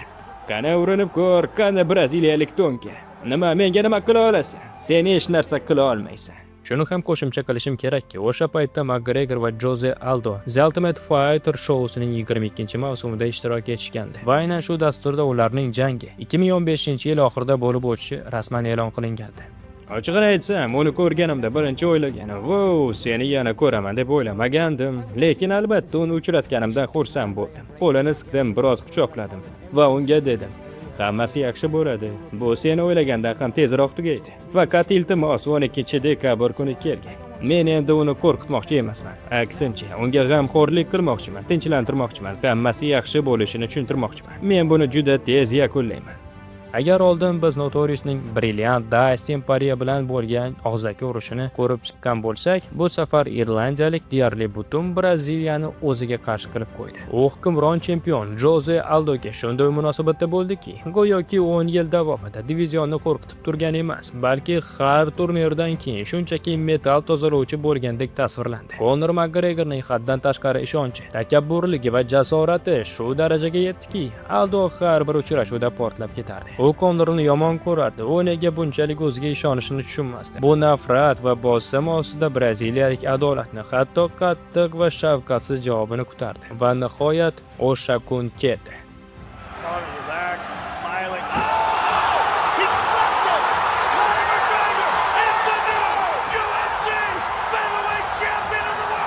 Conor McGregor MMA tarixidagi haqiqiy sensatsiyani yaratdi. U yengilmas deb hisoblangan Jose Aldoni adiga 13 soniyada nokaut qildi. Kimdir uchun bu faqat bir lahza edi, ammo Conor McGregor va butun sport uchun bu takrorlanmas voqea bo'ldi. U super yulduz darajasiga chiqdi. UFC esa uning xarizmasi va shou effekti orqali butun dunyodan yangi muxlislarni orttirdi. Notorious titul jangida eng tez yakun bilan rekordni o'rnatdi. Bu shunchalik hayratlanarli ediki, hatto 10 yil o'tgach ham uning miqyosi so'z bilan to'liq ifodalab bo'lmaydigan darajada qolmoqda. Takrorlayman, chap qo'l zarbasini hech kim o'qib ulgurmaydi. U juda tez va juda kutilmagan. Lekin bu yerda asosiy narsa kuch emas, aniqlik va aniqlik kuchni yengadi. Vaqtni to'g'ri tanlash esa tezlikni yengadi. Va siz buni ko'rdingiz. Barchangizga kutib olganingiz uchun va ulkan qo'llab-quvvatlaganingiz uchun katta rahmat. Bu biz uchun juda muhim. Sizlar eng yaxshilarisiz.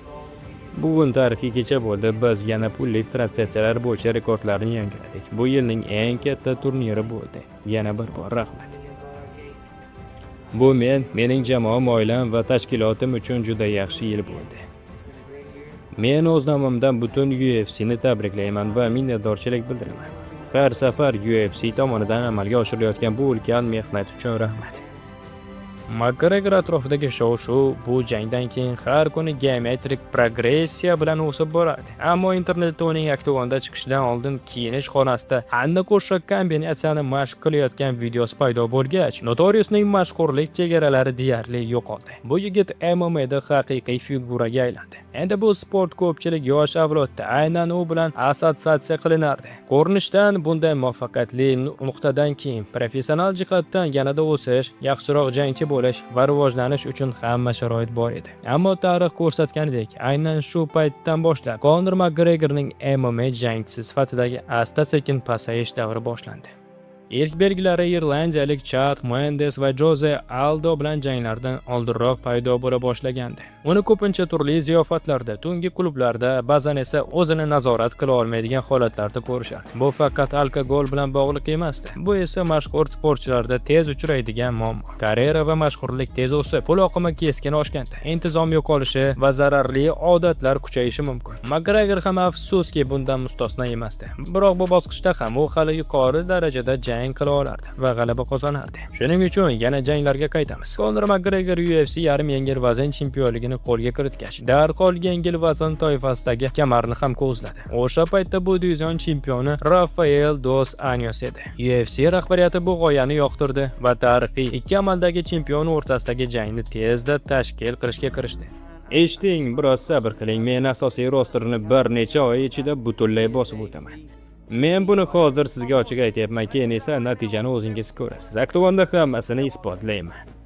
Ammo so'nggi daqiqada Rafael dos Anjos oyog'idan jarohat oldi va uning o'rniga yarim og'ir reytingida yaqin turgan Ned Diaz chiqdi. Vaqt yetishmasligi va kerakli vaznni tayyorlash imkoni yo'qligi sababli jang yarim o'rta vazn toifasida o'tkazilishi belgilandi. Bu qarama-qarshilik atrofidagi muhitni yaxshiroq tushunish uchun biroz ortga qaytish kerak. 1 yillik tanaffusdan so'ng Ned qaytib, 2015-yil dekabr oyida UFC on Fox 17 turnirida Michael Johnson ustidan ishonchli g'alaba qozongandi.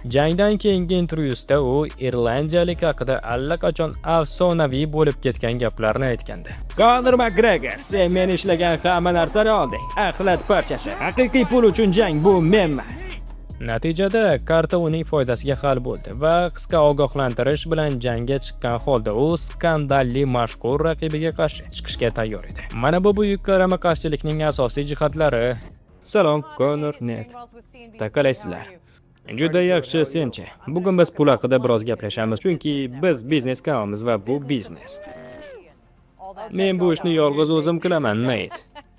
Coffee breakga chiqib kelishing ham mumkin, Nate. Va men coffee break deganda borib menga kofe olib kelishing nazarda tutyapman. O, yo'q, sizlarning kelangiz ham bu yerda kerak bo'lasiz. Xo'sh, kichik ovoz tekshiruv qilamiz, janoblar, iloji bo'lsa 10 gacha sanab bering. Nate faqat 5 gacha sanay oladi.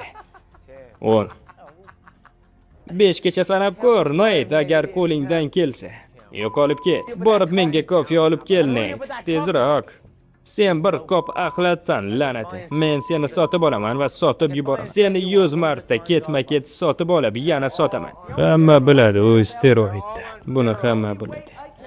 Steroidlar? Nima deyapsan o'zi? Men bunga qat'iy qarshiman. Mening ismimni steroid bilan yonma-yon tilingga olma, Nate. Men steroid ishlatmayman. Nima gapiryapsan o'zi? Lekin sening yordamchilaring-chi? Eslaysanmi o'sha 2 yigit? Mana ular steroidlar dedi. Eslaysanmi o'sha yigitlarni, Nate? 2 yigit edi. Sen steroidlar desan. Bu men uchun yana bir kun. Bir o'yinchi chiqib ketdi, o'rniga boshqasini qo'ydi.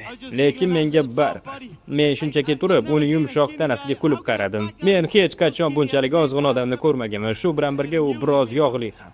Qanday qilib o'zining ozg'in tuzilishiga qaramay shunchalik yog'li oladi? Bu meni kuldiradi. Bu jang atrofidagi kuchlar juda katta edi. Hammasi bu yorqin va tomoshabob oqshom bo'lishini kutardi. Diazga deyarli hech kim pul tikmagandi. Hamma Konorning 100% g'alabasiga ishonardi. Uning atrofidagi yengilmaslik aurasi raqiblariga umuman imkon qoldirmayotgandek edi. Ammo hammasi kutilmaganda o'zgardi. Makgregor Diazning mahorati yetarlicha baholamadi va o'ziga mos bo'lmagan vazn toifasida jang qilishga tayyor emasligini ko'rsatdi. Ikkinchi raundda irlandiyalik bir nechta kuchli zarbalarni o'tkazib va qutulish uchun jangni parterga olib tushdi. Ammo u yerda tezda pozitsiyani yo'qotdi. Braziliya jiu-jitsu ustasiga orqasini berib qo'ydi va bo'g'ish usulidan so'ng taslimlik belgisi sifatida tab qildi. Ned Diaz sport tarixidagi eng katta kutilmagan g'alabalardan birini qo'lga kiritdi. U ko'pchilik sportchilarga nasib qilmagan narsani amalga oshirdi. Makgregorning uzluksiz g'alabalar seriyasini to'xtatdi. Ey, men hayron emasman, to'nkalar. O'ziga ishonchiga qaramay, Konor Makgregor mag'lubiyatini munosib qabul qildi va revansh istagini jang tugashi bilanoq darhol bildirdi. Men yarim o'rta vazn toifasiga chiqish imkoniyatidan foydalandim. Diaz Shahruni qabul qildi. Uni birinchi raunddayoq yakunlay olaman deb o'ylagandim, lekin chidamlilik borasida mukammal emas ekanman. Har qanday holatda ham, g'alabada ham, mag'lubiyatda ham kamtar bo'lib qolaman. Nedga jangga rozi bo'lganligi uchun rahmat. U 2 hafta ichida jangni qabul qilib samarali bo'ldi. Bu achchiq haqiqat. Men imkoniyatdan foydalandim, lekin bu ish bermadi. Odatda men chempion bo'lgan vazn toifamdagi jangchilar bilan o'xshamas. Menga chidamliligi yetishmadi. Mening vaznimdagi yigitlar zarbalardan yiqilib qolardi, lekin Nate Diaz har bir zarbani qabul qilib oyoqda turishda davom etdi. Bu jangchilar biznesi. O'yin shunaqa, lekin men albatta qaytaman. Natijada biroz vaqt o'tgach, Stocktonning jasur o'g'li Nate Diaz va skandalli irlandiyalik Conor McGregor o'rtasidagi ikkinchi jang UFC 200 turnirida bo'lishi e'lon qilindi. Aynan shu yubiley turnirda Brock Lesnarning qaytishi ham rejalashtirilgan edi. Hatto birinchi matbuot anjumani ham o'tkazildi, ammo irlandiyalik u yerga kelmadi. Keyinchalik turli sabablarga ko'ra jang allaqachon hammaga tanish bo'lgan UFC 202 turnirga ko'chdi va voqealar juda keskin tus ola boshladi. Las Vegasga qaytib, T-Mobile Arena'da jang qilishdan juda xursandman. Men to'liq rivojga e'tibor qaratganman. O'tgan jangimiz zo'r o'tgan edi. U qanday o'tganiga sabab bo'lgan ayrim omillar bor. Endi esa men aytayotgan gaplarimni isbotlash imkoniyatiga egaman. Buni avval ham bir necha bor qilganman va yana shunday bo'ladi. O'zingiz ko'rasiz. Shuning uchun men 20-avgustga tayyorman. Men u yerga tayyor holatda chiqaman va bu yigitni nokaut qilaman. Buni hammangiz ko'rasiz. Barcha sparring sheriklarim baland bo'yli, shuningdek men o'rta vazn jangchilar bilan ham ishlayapman va vazn farqini yaxshi his qilyapman. Qanday harakat qilishim kerakligini tushunaman. Shunda samarali jang o'tkazaman. Men chiqib, har doimgidek qiladigan ishimni qilaman. Oldinga bosaman, uni bosim ostida ushlayman. Uni yiqitaman, xuddi o'tgan safargidek va texnik nokaut bilan yakunlayman. Bu bo'lajak turnirga oid birinchi matbuot anjumani edi. Ikkinchi anjuman o'tkazilganda esa janggacha juda oz vaqt qolgan bo'lib, muhit ancha keskin va taranglashgan edi. Og'zingni yop, sen hech kimsan. Sen hech narsa qila olmaysan. Nima qilmoqsan o'zi? Yo'qqa ol bu yerdan. Qani ket. U imkoniyati bor paytda meni tugatish kerak edi, chunki men qaytdim va uni ham, uning butun jamoasini ham yo'q qilaman. Sizlar shunchaki axlatsiz. Jangga Conor katta jiddiy yondashdi, lekin baribir Stocktonlik gangsterni nokaut qila olmadi. 5 raund yakunida 3 hakamdan ikkitasi 3 raundni Conor McGregor foydasiga berdi. 3-hakam esa durang deb qayd etdi. Bu McGregor faoliyatidagi kam uchraydigan janglardan biri bo'ldi. Unda u ba'zan ochiqchasiga orqaga chekinib, oktagon bo'ylab harakatlanib, to'g'ridan-to'g'ri to'qnashuvdan qochgan holatda ham kuzatildi.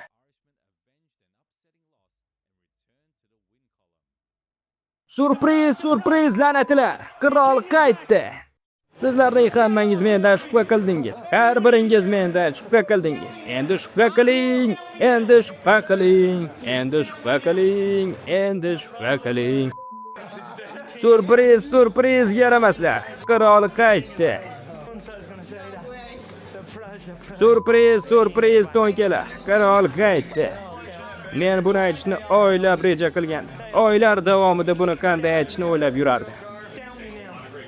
Bu men uchun juda muhim jang edi. Hammasi faqat OAV vakillaridan boshlab men allaqachon tugadi deb o'ylashardi. Ular agar men bu jangda yutqazsam, men bilan hammasi tugaydi deb aytishga urinishdi. Ular men vazn toifasini o'zgartirishimni ham qadrsizlantirishga harakat qilishdi.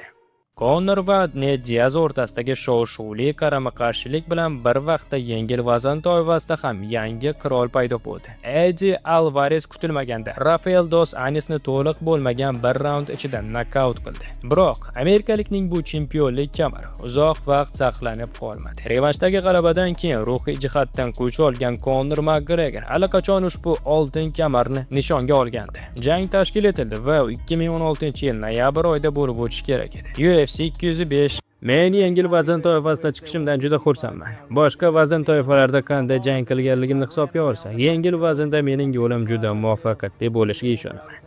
Men aynan shunga intilyapman. Bilasizmi, men Eddiga ishonaman. Ehtiyot bo'l.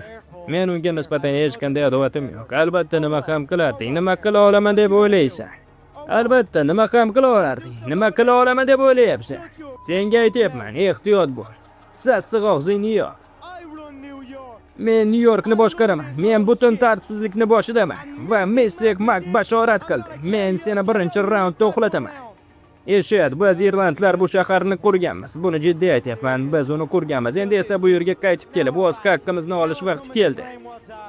Men uchun muxlislar oldida bo'lish katta sharaf. Orzular chindan ham amalga oshadi. Men sizlar uchun chiqishni sabrsizlik bilan kutyapman.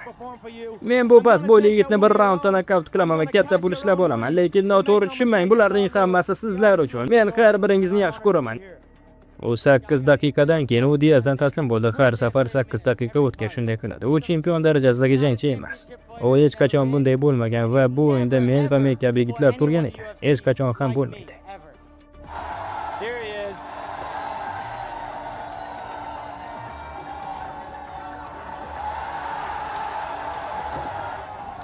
Sorry I'm late, I just don't give up.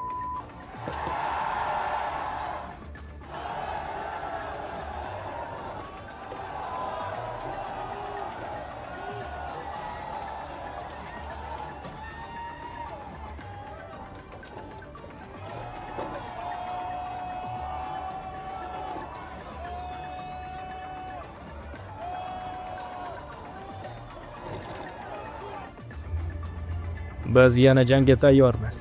Biz urushga tayyormiz. Ketdik, qizaloq.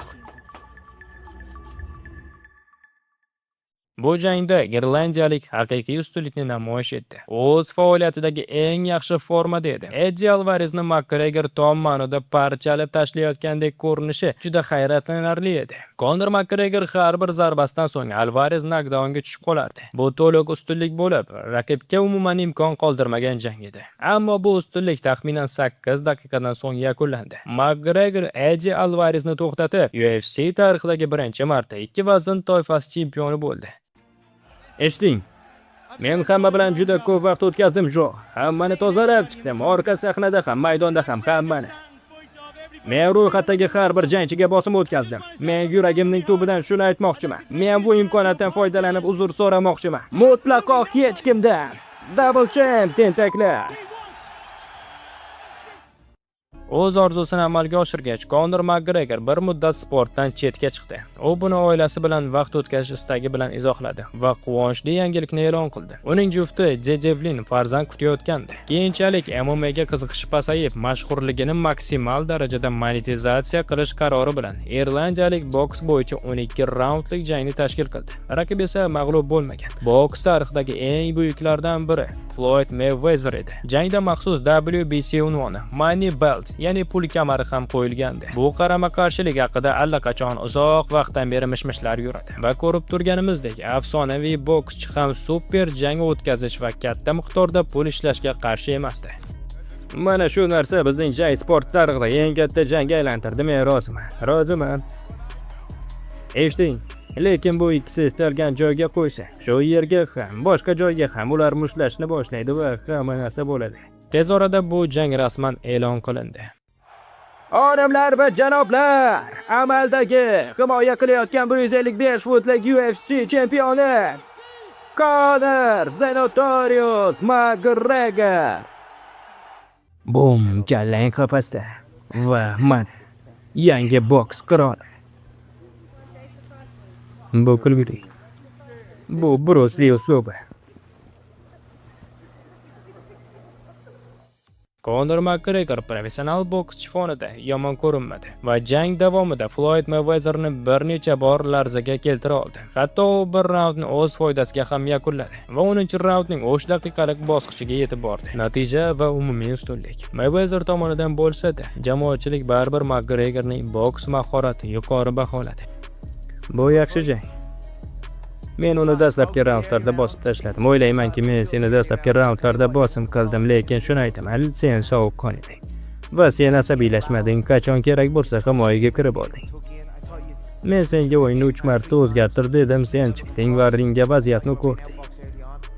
Bu davr davomida internetda Conor Makgregor ishtirokidagi turli keskin sarlavhalar va skandal materiallar tez paydo bo'lib turdi. Bar va tungi klublardagi janjallar hamda beqaror turmush tarzi uning obro'siga biroz salbiy ta'sir qila boshladi. Uning eng aksentrik bosqichi esa Habib Nurmagomedov bilan do'stlikdan boshlangan, keyinchalik dushmanlikka aylangan mojaro bo'ldi. Bu qarama-qarshilik MMA tarixidagi eng shov-shuvli konfliktlardan biri sifatida qoldi. Ko'plab manbalarga ko'ra, bu mojaroning ildizi Artyom Lyobov tomonidan berilgan. Taxminan 8 yil oldingi izohga borib taqaladi. Unda u jurnalist savoliga javob berar ekan. Habibni haqoratli so'z bilan atagan va Makgregorni himoya qilgandi. Shundan so'ng voqealar zanjiri asta-sekin kattalashib, oxir-oqibat katta mojaro va tarixiy qarama-qarshilikka olib keldi. Qiziq tomoni shundaki, Artyom Lyobov keyinchalik RT bilan intervyusida jurnalist savoliga javoban shunday degandi: "Menda Habib Nurmagomedov bilan hech qanday mojaro yo'q. Agar men u haqida biror narsa aytgan bo'lsam, bu faqat uning gaplariga javob bo'lgan.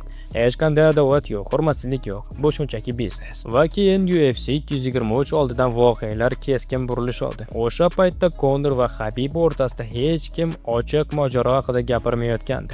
Lobovning eski gaplari ham deyarli unutilgandi. Hammasi Habib Nurmagomedovdan tashqari. "Ey yigitlar, Irlandiyada 6 million, ruslar esa 152 million. Men sizning tovug'ingiz bilan jang qilmoqchiman, chunki bu men uchun yengil vazndagi eng oson jang." Press markaz koridorida Habib Lobovni uchratdi va mojaroning ikkinchi to'lqini boshlandi. U o'z jamoasi bilan birga unga bosim o'tkazib, hatto kamsuvchi tarzda shapaloq ham tushirdi. Xorijiy jurnalistlar uchun bu holatning ichki konteksti to'liq tushunarli emasdi. Ammo videoda Lobov ancha qo'rqib qolganligini ko'rishimiz mumkin. Habib undan "Sen meni qo'rqoq dedingmi?" deb so'raydi. Lobov esa ishonchsiz tarzda inkor qiladi. Shundan keyin vaziyat yanada kattalashdi. Conor Makgregor Lobovni himoya qilish uchun kirishdi va avval mojaro bilan aloqasi bo'lmagan sportchilar turgan avtobusga hujum qildi. Natijada bir nechta odam jarohat oldi va bo'lajak janglardan chetlashtirildi. Bu holatda Makgregor huquqiy javobgarlikka tortildi. U aybini tan oldi, 5 kunlik jamoat ishlari va g'azabni boshqarish kurslarini olishga majburiyatini oldi. Eng muhimi, u qamoq jazosidan qutulib qoldi. Shundan so'ng UFC mojaroni to'liq nazoratga oldi va katta jangni tashkil qildi. UFC 229, 2018-yil. Bu yoqqa kel. Menga xabar yubor. Joylashuv, men boraman. U spirtli ichimliklar ta'sirida hech narsa deyishdan cheklanmadi va shaxsiyatga o'tishni boshlab, Habibning oilasi va uning dini haqida haqorat qildi va ko'p boshqa narsalarni aytdi. Conor Makgregor birinchi takedownni deyarli to'xtata oldi. Ammo baribir ilk raundni boy berdi. Tanaffusdan keyin irlandiyalik faoliyatidagi ilk bor knockdownga tushdi. Habib Nurmagomedovning overhand unga kutilmagan zarba bo'ldi. 3-raund to'liq tik turib o'tdi va Makgregor UFC'da Habibdan raund yutgan ilk jangchiga aylandi. Ammo 4-raundda dog'istonlik yana ustunlikni qo'lga oldi. Conorni yiqitdi, bo'g'ish usuliga o'tib, uni taslim bo'lishga majbur qildi. Jangdan keyin esa haqiqiy xaos boshlandi. Oktagon ichida jamoalar o'rtasida katta janjal yuz berdi. Bu holatni Habib Nurmagomedov boshlab berdi. U g'alabadan so'ng Makgregor jamoasi a'zosi Dylan Dennis tomon yugurdi. Panjaradan oshib o'tib, to'g'ridan-to'g'ri tomoshabinlar orasiga sakradi. UFC tarixidagi eng yirik turnirlardan birida shunday telba yakun bilan tugadi. Avvalo, men Nevada atletik komissiyasidan uzr so'ramoqchiman. Vegasdan uzr so'rayman. Bilaman, bu mening eng yaxshi tomonim emas. Bu mening eng yaxshi tarafim emas. Men oddiy insonman. Ko'rib turganingizdek, 2 yillik tanaffusdan so'ng Conor Makgregor avvalgidek emasdi. Agar 2018-yildagi Conorni Eddie Alvarezga qarshi chiqqan versiyasi bilan solishtirsak, farq ochiq ko'rinadi. Barqaror hayot tarzi uning imkoniyatlariga jiddiy ta'sir qildi. Undagi ochlik, motivatsiyasi, ko'zidagi olov, g'alabaga chanqoqlik asta-sekin yo'qola boshladi. Habib Nurmagomedovga qarshi mag'lubiyatdan so'ng esa Notorious yana 2 yil MMA'dan chetga chiqdi. Bu vaqt ichida irlandiyalik bir necha bor faoliyatini yakunlaganligini e'lon qildi. Oldin ham bunday mishmishlar bo'lgan, ammo bu safar ularni Conorning o'zi aytgandi. Shu bilan birga uning atrofida turli salbiy xabarlar ko'paydi. Masalan, 2019-yil mart oyida u mashina turargohida muxlisning telefonini olib, uni sindirib tashlagani haqida xabarlar tarqaldi. Ammo bu hammasi ham emasdi. Avgust oyida esa barda o'z viskisidan ichishni rad etgan keksa odamni yuziga urdi. Bu voqea internetda katta rezonans berdi va Konor kuchli tanqid hamda heyt ostida qoldi. Bu hodisa uning obro'siga juda katta zarba berdi. Hammasi tugagandek tuyulayotgan bir paytda 2019-yil avgust oyida Makgregor intervyulardan birida qaytishni rejalashtirayotganligini ma'lum qildi. Ba'zan u meni qaytarib oladi, lekin men tushunishim kerak, bu liderning, jang san'ati ustasining yoki chempionning xatti-harakati emas. Shuning uchun men o'zimni to'g'rilab, boshimni joyiga qo'yib, yana o'yinga qaytishim kerak. Qayta tiklanish, o'ch olish, hurmat uchun kurash nima bo'lsa ham. Endi men shunchaki raqobatlashmoqchiman. Menga yetarli bo'ldi. Men yana jarayonga qo'shinglar. Bu juda tez unutiladigan biznes. Buni o'zing ham bilasan. Menga qarang, Ned Diaz ham bir paytlar chetda edi. Endi qaytib kelib yana korda turibdi. Bu juda aqldan ozdiradigan biznes, lekin adashmang. Mening mahoratim bor. Men nimalar bera olishimni bilaman va meni muxlislarimga yana faxrlanadigan narsalar berishdan juda xursandman. Men buni muxlislarim uchun qilaman. Meni qo'llab-quvvatlaydigan odamlar uchun. 2020-yil 18-yanvarda bo'lib o'tgan UFC 246 turnirida Conor McGregor haqiqatdan ham katta sportga qaytdi. U oktagonda tajribali veteran Donald Cerrone bilan to'qnash keldi. Bu jang arafasida Conor McGregor tomonidan Donald Cerrone'ga nisbatan hech qanday keskin gaplar yoki hujumkor bayonotlar bo'lmadi. Bu holat tomoshabinlar uchun kamida jangning o'zi kabi qiziq edi, chunki Notorious aynan o'zining shov-shuvli va provokatsion obrazlari bilan mashhur. Men katta maqsadlarni belgilab olyapman. 2020-yil UFC'da shu yerda katta narsalarni boshlayman. Bu UFC'da ham McGregor Sports Entertainment'da ham juda katta yer bo'ladi. Jang yarim o'rta vazn toifasida o'tdi. Conor McGregor oktagonga chiqib, yana tarix yozdi. Va atiga 40 soniyada reytingda 5-o'rinda turgan Donald Cerrone'ni nokaut qildi. Shu bilan u UFC tarixida 3 ta turli vazn toifasida nokaut orqali g'alaba qozongan birinchi jangchiga aylandi. Men yaxshi formadaman, albatta, hali ham o'zgarishlar bor. Oldinda uzoq yo'l, lekin men ishonaman, bir vaqtlar bo'lgan holatimga qaytaman. Shuning uchun avval bu g'alabani nishonlayman, katta ziyofat qilaman, oilam bilan vaqt o'tkazaman va yana zalga qaytib, qattiq mashg'ulotlarni davom ettiraman. Va bu gap sotib yurganlarning har biri o'z javobini oladi. Men sizlarning har biringizni kuzatib turibman va qachon uchrashsak, sizlardan hech narsa qolmaydi. Men hamma narsaga tayyorman. Yana ko'rishamiz, tez orada uchrashamiz. Men unga to'g'ridan to'g'ri uchib bordim, butunlay zaryadlangan holatda. To'g'ridan to'g'ri unga kirib bordim va nishonga oldim. Men butun tanam bilan shu zarbaga kuch berdim. Ko'p va'dali bayonotlar va yaxshi chiqishga qaramay, Conor McGregor keyingi jangini shoshilmadi. Umuman olganda, undan keyingi yil Notorious uchun ancha g'alati ko'rindi. Donald Cerrone ustidan g'alabadan keyin bir muddat uning nomi media maydonida deyarli eshitilmadi. Keyin esa tushunarsiz tweetlar va mishmishlar paydo bo'ldi. Go'yoki u kimdir bilan jang qilmoqchi, ammo aniq ma'lumot yo'q. Shundan so'ng McGregor Manny Pacquiao bilan jang o'tkazishni e'lon qildi. Lekin bu ham amaliy bosqichga yetib bormadi.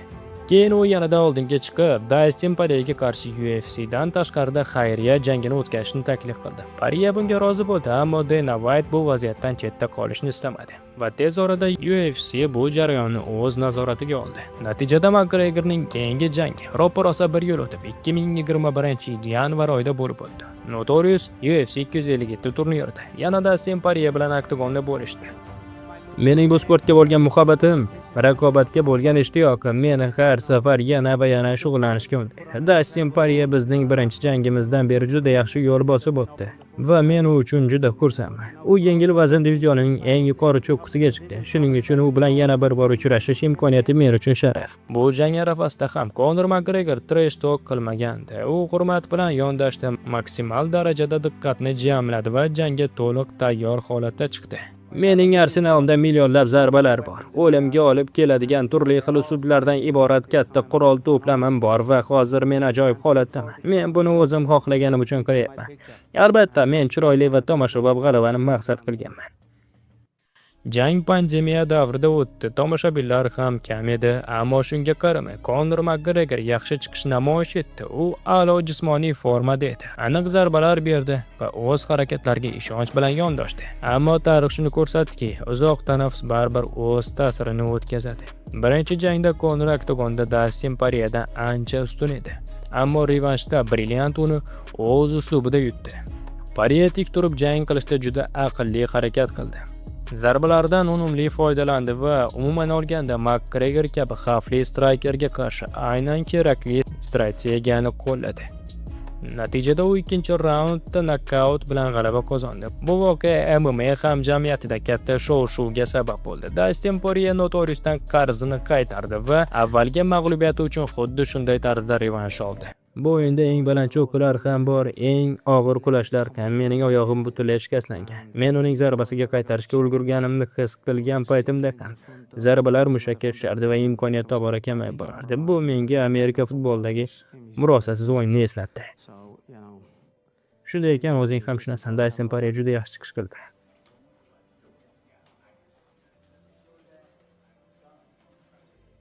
Sen meni oyog'imni sindirding. Ajoyib chiqish. Senga hurmat bo'lsin. O'zining hozircha oxirgi jangini Conor McGregor 10-iyul kuni UFC 264 turnirida o'tkazdi. U yana Dustin Poirier bilan oktagonda to'qnash keldi. Ammo bu safar trilogiya oldidan muhit avvalgi ikki jangidan keskin farq qilardi. Endi McGregordan ochiq nafrat sezilib turardi. Buning sababi ikkinchi jang oldidan u Poirierning xayriya ishlarini hurmat qilganligini aytib, uning fondiga $1,5 million ajratishni va'da qilgan. Turnir o'tdi. Irlandiyalikning nokauti esa butun internetda shov-shuvga sabab bo'ldi. Ammo vaqt o'tib ham va'da qilingan pul yetib bormadi. Shundan so'ng Dustin Poirier bu haqida Twitterda yozdi. McGregorning javobi darhol keldi. U buni qarz emas, xayriya deb atab, mablag' qanday sarflanishi bo'yicha aniq ma'lumot olmagani uchun to'lamaganligini aytdi. Keyinchalik esa irlandiyalik bir nechta tweetlar yozib, hatto ochiqchasiga Poirier va uning oilasini haqorat qildi. Hozirda bu postlarning barchasi o'chirilgan. Ma'lum muddat bu jang hatto bekor bo'lish arafasiga ham kelib qolgandi. Ammo UFC vaziyatni nazoratga olib, turnirni baribir o'tkazishga muvaffaq bo'ldi. U endi o'sha emas. Mening qarshimda uning aurasi yo'qolgan. Mening yonimda o'tirgan juda xavfli jangchi bor. Bunga shubha yo'q, lekin men ko'rganman. Sizlar zalda uni qo'llab-quvvatlaysizlar, lekin men qarshimda bir paytlar yengan odamni ko'ryapman. Men buni yana qila olishimga ishonaman. Bu shunchaki biznes. Sen shunchaki kichkina pastkasan. Sening xotining sen uchun tushundingmi? Sening xotining sen uchun erkak. Bu nonga saryoq kabi har kuni ertalab ko'zlarimda olov bilan uyg'otadigan narsa shu. O'tmishdagi xatolar menga jang uslubimdagi taktik jihatlarni tuzatishga yordam berdi. Tepkini unutganmisan deyman. Nima? Bu safar oyoq zarbalarini unutmadingmi? Og'zingni yop, yaramas. Men sening boshingda raqs tushaman. Jo, 16 soatdan keyin bu odam tushunadi. Agar sen insoniy mehrni hurmatsiz qilsang va uni qadrlamasang, buni narxini to'lash kerak bo'ladi. Ertaga kechasi men bu odamni o'z hayoti bilan to'lov qildiraman. Va men jiddiy aytyapman, sen ertaga kechasi oktagonda o'lasan. Tushundingmi? Sen o'lasan. Conor McGregor jangni juda agressiv boshladi. Gong yangrashi bilan spin zarbalari, keyin esa front va low kicklar tashladi. Birinchi daqiqa to'liq uning foydasiga o'tdi. Dustin Poirier esa asosan orqaga chekinib harakat qildi. Ko'p o'tmay jangchilar tik turgan holatda keskin almashinuvlarni qilishdi. Dustin Conorning hali juda fresh ekanligini tushunib, stand-upda urinishini davom ettirishni istamadi va jangni parterga o'tkazishga qaror qildi. Bu reja qisman ishladi. Ikki tomon ham qattiq qarshilik ko'rsatdi. Raund oxirida ular yana tik holatga qaytdi. Shu payt Conor chap qo'l bilan zarba bermoqchi bo'ldi, lekin kutilmaganda yiqilib tushdi va panjara yonida qoldi. Avvaliga bu yiqilish zarbadan bo'lgandek tuyuldi. Dustin Poirier darhol ustiga yopirildi. Bir nechta zarbalar bilan uni silkitdi. Ammo ikkinchi raundga Conor McGregor chiqa olmadi. Takroriy lavhalarda ma'lum bo'lishicha, u yiqilishi zarbadan emas, balki jarohat sabab bo'lgan. Chap zarba vaqtida oyog'i sirpanib ketgan va g'ayratabiiy tarzda qayrilib, juda og'riqli holat yuzaga kelgan. Deyarli aniqki bu sinish edi. Rasmiy qarorlar e'lon qilinishidan oldin Conor burchagida o'tirib, hakamdan jangni shifokor to'xtatganligini qayd etishni talab qildi va shu bilan birga Dustin Poirierning oilasiga nisbatan haqoratli gaplarni aytishni davom ettirdi. Men bunga duch kelmaganman. Butun tayyorgarlik davrida ham shunga duch kelmaganman. Bunday bo'lishni umuman o'ylamagandim, lekin u meni his qildi. Buni shifokorlar to'xtatdi. Jarohat sababli. Unga ayt, buni shifokorlar to'xtatgan. Baribir biz buni hal qilamiz. Qayerda bo'lishi muhim emas, oktagonda yoki undan tashqarida. Biz albatta hal qilamiz. Bu jang juda fojiali yakun bo'ldi. Ehtimol Conor McGregor karyerasining ham yakuni bo'lishi mumkin. Hozir u hayotini o'ziga yoqadigan tarzda o'zgartirmoqda. Oilasi bilan ko'p sayohat qildi, faol mashg'ulotlar qildi va filmlarda ham suratga tushdi. U allaqachon o'zini yuqori darajaga olib chiqdi va barcha maqsadlarga erishdi. Eng yuqori cho'qqilarni zabt etdi, orzularini amalga oshirdi. Endi faqat u o'zi qaror qildi. Bu yakunmi yoki biz uni yana oktagonda ko'ramizmi? Videoning oxirida muallif tomoshabinlardan Makgregor haqida fikr so'raydi. U qahramonmi yoki yo'qmi? Namuna bo'ladigan insonmi yoki shunchaki shoumenmi? Oddiy kambag'allikdan chiqqan mehnatkash yigitmi yoki omadli paytda to'g'ri joyda bo'lgan jangchimi? Lekin bitta haqiqatni inkor qilib bo'lmaydi. U MMA sportini butunlay boshqa darajaga olib chiqib, unga ulkan ta'sir ko'rsatdi va sportni global miqyosda mashhur qildi. Bunday shaxslar sportda juda kam uchraydi. Men bu o'yinda aqlimni yo'qotdim, xuddi Vincent van Gogh kabi. U butun umrini san'atga bag'ishladi va shu jarayonda aqldan ayrildi. Menda ham shunday bo'ldi, lekin hammasini unutdi.